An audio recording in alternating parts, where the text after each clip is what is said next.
ஒரு சின்ன பையன் அவங்க அப்பா அம்மாவை விட்டு வீட்டை விட்டு ஓடி வந்துடுவான். அவன் வந்து பனி பிரதேசத்தில் ஓடிட்டு போகிற மாதிரி காட்டுவாங்க.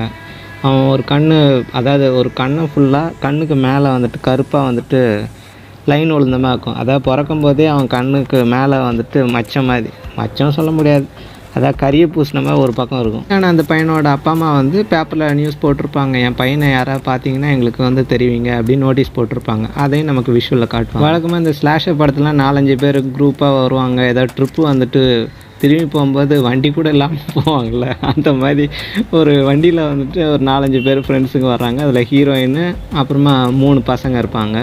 அதில் ஒருத்தன் வந்துட்டு தான் கேர்ள் ஃப்ரெண்டை விடாமல் வாயை வச்சு சப்பிகிட்டே இருப்பான். அதாவது லிப் கிளாக் பண்ணிட்டுருப்போம். எல்லோரும் பனி சறுக்கு விளையாடலாங்கிற மாதிரி அவங்க ஆளாளுக்கு ஸ்டிக்கை வச்சுட்டு அங்கங்கே சறுக்கி விளையாட்டு போயிட்டுருப்பாங்க.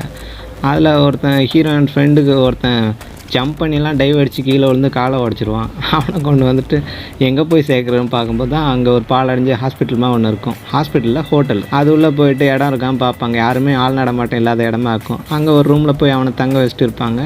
இப்போ இந்த காதல் ஜோடிங்க அவங்க விஷயத்தை ஆரம்பிச்சிருவாங்க. பண்ணுறதான் பண்ணுறீங்க, முழுசாக பண்ணுங்கடா அப்படின்னு பார்த்தா அவன் பண்ணுறவன் சரியில்லையா இல்லை இந்த பொண்ணு சரியில்லையான்னு தெரில. இவன் பேண்ட்டி கழட்ட மாட்டான், எல்லாம் கல்யாணத்துக்கு அப்புறம் தான் அப்படின்னு சொன்னால் அவன் கோச்சிக்கிட்டு வெளியே நடந்து போயிடுவான். அதுக்கப்புறம் உட்காந்து வெளியே வந்துட்டு வான்னு கூப்பிடுவான். அவன் கோச்சிக்கிட்டு போனால் அவன் திரும்பியே வரமாட்டான். ஃபீல் பண்ணுறத விட நமக்கு தான் ரொம்ப ஃபீலிங்காக இருக்குது, என்ன அளவோடா இது அப்படிங்கிற மாதிரி. அப்புறமா அவன் ஷவரை ஓப்பன் பண்ணிட்டு சரி குளிக்கதை காட்டுறாங்க, பார்த்தா அதுவும் கிடையாது. ஷவரை தான் தண்ணியெல்லாம் ரத்தமாக ஊற்றுது. அப்புறம் அவன் பின்னாடி இருந்து இங்கே பிடுங்கின வரையே போதும் அப்படி தர வெளுத்துட்டு காலி பண்ணி விட்டு போயிடுறோட ஹீரோயின் வந்து அவனை கன்வின்ஸ் பண்ணி மறுபடியும் பேசிப்பார் அப்படி இப்படின்ட்டு கன்வின்ஸ் பண்ணுறான். அவனை பிரெயின் வாஷ் பண்ணோன்னே ஓகே நான் மறுபடியும் போய் பேசுகிறேன்னு சொல்லிட்டு போவான். இதே டைமில் ஹீரோனோட லவ்வர் ஒருத்தன் இருப்பான். அவன் வெளியே போய் பார்த்தா அங்கே எல்லாமே ரத்த கரையாக ஒரு ஸ்டெப் இருக்கும். அதை பார்த்துட்டே போவான். அவனுக்கு சங்கு ஊதிடுவாங்க. ஹீரோயின் இன்னொரு பக்கம் ஒரு ரூமில் வந்து இந்த வில்லனோட ஹிஸ்ட்ரி, அதாவது அவன் எழுதி வச்சு டைரியெல்லாம் எடுத்து படிச்சுட்டு இருப்பான். அதுக்கப்புறமா இவன் ஒவ்வொரு ரூமாக வந்து மிஸ் ஆன அந்த பொண்ணை வந்து தேடிட்டு இருப்பாங்க. அவன் லவ்வரும் வந்து தேடுவான். இப்போ ஒரு டோரு கீழே நிறைய ரத்தமாக இருக்கும். அங்கே போயிட்டு என்னென்னு பார்த்தா தரன்னு இழுத்துட்டு போனது இருக்கும். அப்புறம் யாரா அதுன்னு தேடிட்டு இருப்பாங்க. யாரோ நம்ம இல்லாமல் இங்கே யாரோ ஒருத்தன் இருக்கான் அப்படிங்கிறத இவங்க அனலைஸ் பண்ணிட்டு நம்ம எல்லோரும் உஷாராக இருப்போம்னு சொல்லிட்டு அங்கேருந்து பார்ப்பாங்க. தூரத்துலேருந்து காட்டினா அந்த மாஸ்க் போட்டு அவன் வந்துடுவான். அவனை பார்த்து இவங்க எல்லோரும் பயந்து ஓடி போயிட்டு ஒவ்வொரு ரூமாக போய் ஒழிஞ்சிப்பாங்க. இதுக்கப்புறமா அவன் ஒவ்வொருத்தனையாக தனித்தனியாக பிரித்து போட்டு தள்ளிட்டு ஒரு ரூமில் வந்துட்டு செத்த பணத்தெல்லாம் அடுக்கி வச்சுட்டு இருப்பான். ஹீரோயினும் காலில் அடிபட்ட அந்த பயலும் தான் இருப்பாங்க. அவன் கூட கன்று இருக்கும். அதை வச்சுட்டு தப்பிக்கிறதுக்கு எதாவது வழி இருக்கான்னு பார்த்துட்டு இருப்பாங்க. சடனாக பார்த்தா எதாவது கதவு தட்டுற சவுண்டு கேட்டோன்னா கன்னை வச்சுட்டு எய்ம் பண்ணிருப்பாங்க. பார்த்தா அங்கே வந்து வர்றது பார்த்தா நம்ம ஹீரோ கீயை கொடுக்குறக்காக வந்திருப்பான்.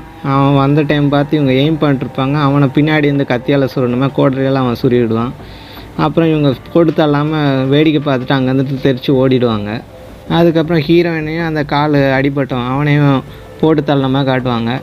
அவங்க 2 பேரையும், அதாவது டெட் பாடி எல்லாத்தையும் ஒரு வண்டியில், அதாவது தள்ளு வண்டி மாதிரி இருக்கும், அது மேலே போட்டு அவன் தரன்னு இழுத்துட்டு போகிற மாதிரி காட்டுவாங்க. அது எப்பறம் அது 4 டெட் பாடியை ஒருத்தன் இழுக்கிறான், அவன் மனுஷனாக மாடானே தெரில. டெட் பாடியெல்லாம் இழுத்துட்டு போனவில்லை. அங்கே பனிப்பாறைக்கு நடுவில் கேப் மாதிரி இருக்கும். அதில் எல்லா டெட் பாடியும் ஒன்று ஒன்றா இழுத்துட்டு போயிட்டு உள்ளே தள்ளி போட்டு விட்டு வந்துகிட்டே இருப்பான். ஹீரோயின் மட்டும் அந்த டைமில் முழிச்சிடுவா. அவள் கையில் வந்துட்டு ஒரு நைஃப் இருக்கும். இதுக்கப்புறம் படத்தை முடிக்கணும்ல, அப்போ சைக்கிளில் போட்டு தான் ஆகணும். அதனால் ஹீரோயின் கத்தி எடுத்து அவன் நெஞ்சில் சொருகிறா. அதுக்கப்புறமா தரையெல்லாம் அங்கே பிரதர்ஷனம் பண்ணுறமா உருள்றா. இவனும் அவன் போனதுக்கப்புறமா கொடையை வச்சு நச்சுன்னு தரையை குத்திட்டு இருக்கான்.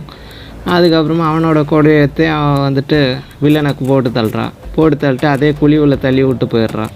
இதோட படம் முடியுதுப்பா. இந்த படம் நல்லா தான் இருக்கும். ஃபஸ்ட்டு பார்ட் மட்டும் கொஞ்சம் ஸ்லோவாக போகும், மற்றபடி நல்ல படம் தான்.